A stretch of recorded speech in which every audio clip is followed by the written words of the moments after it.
celluloid pinback buttons, especially advertising buttons.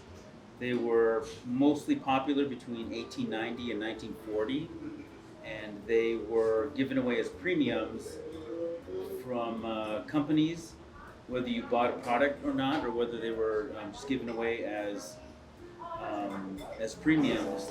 Advertising pinback buttons are really more difficult to find than political buttons because people would say political buttons for their candidates, and they felt that there was more intrinsic value.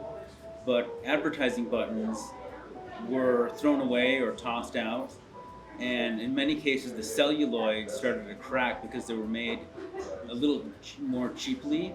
So the number one maker of the button, of this advertising celluloid button, was a company called Whitehead and Hogue, and they were based out of New Jersey. And in many cases, a lot of these buttons have the original backing, paper backing, showing that they came from New Jersey.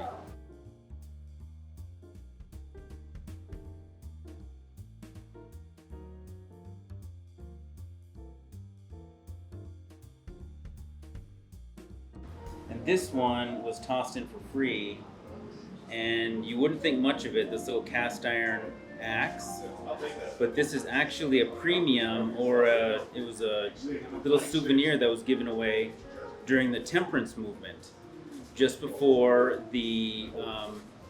Prohibition. Women who were active in the temperance movement like Carrie Nation, yeah.